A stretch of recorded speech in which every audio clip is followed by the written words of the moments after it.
Hey you guys, this is Mr. Bright, and I just wanted to go over with you the next step in our animal project. So you should have just been finishing or working on your HyperDoc, and this is actually part of your HyperDoc. And what you're going to do is in this little red section, working together to learn more, you guys are going to use the National Geographic Animals page. As well as whatever your Google Doc. Now, some of you might have the link here, but others, your link is going to be in your Google Classroom. So I've opened these up in a new tab. So once you're here, you're just going to go right over to our National Geographic page. And then also you will have your animal matrix kind of opened up here. Okay, so I'm going to go kind of quickly because this video doesn't need to be too long, but you can always rewatch it if you needed to. So whatever animal you decide you're going to do, and remember, you're going to do at least 3. And so you're just going to go through that list and find out which one you liked. With my students, I just kind of showed them how to do the polar bear, and I'm just going to show you quickly on how to do that. So you can either search just by animal types, okay? You can search by whatever. Or you can come up here to the little search bar and type in your search. Okay, and when you open this up, it's just going to give you some choices. And I'm going to show you which one you want to look for because it's going to have the most information that you're going to need to fill in your animal matrix. So right here in the search bar, I'm going to just demonstrate that like I did with my kids with the polar bear. And then you push enter, or you might have to push the little magnifying glass there. But we're just going to scroll down a little bit. We're just right here at the top, we have this green thing.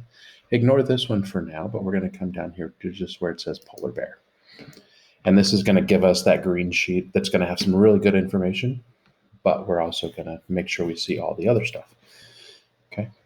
So those of you that have Speakit or Google Read and Write on your computers, you're going to be able to read some of this stuff where some of those words might be a little bit difficult, but that's going to be something to talk with your teacher. And so anyway, we have our polar bear, and this is going to give us some information. And the things that we're going to look for are right on our matrix. So you don't even have to think about what you're supposed to look for. The habitat is our first one. So what's the climate like? Do they live on the ground, in the water? Okay, so we're going to keep our eyes open for that. Now, if I look and I showed my kids, right in this first paragraph, it tells me kind of where they live. And so I just came over here and then I typed this in. Okay, so let's see if it works. All right, so they live in the sea ice in the Arctic along the shores. Just going to give me some information. Okay, I'm going to come back here, and the next section or two is going to be right in this little green area for a lot of our animals. Some of the animals, they might not be in there, but for most of them, they're going to be. So it's going to tell me what kind of animal, what they eat, how tall they are, how big they are, how much they weigh. So I'm just going to take that information. I'm going to come over here, and then I'm just going to add that information. So in this case, polar bear is a carnivore. Means they eat meat and they eat seals. Okay. Next, I look at the weight, size, and speed. And when I look through it just very carefully, whoops. Oh, okay. No, that is not the right one. Let's try it.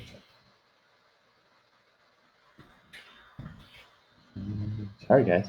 All right. So this is actually supposed to be in the fun facts section. It just didn't work out for me. So going back here, I have my animal weight over here, and it just says that they weigh 900 to 1,600 pounds, and then their head and body is a little over 7 feet to 8 feet tall. So I have all this information, and I can go back and forth to that as I need to. Because we're going to be scientists, we're going to be looking at this information. All right, my thing is going. There we go. Going a little bit slow, and I have that. All right, 27 seconds. Okay, so that's how we kind of fill that in. And we read this stuff and we look at it. We're just exploring, we're researching, we're checking out where they live in the map. And in most of the videos, or most of the websites with the animals have some sort of little video that's going to give you some really fun facts.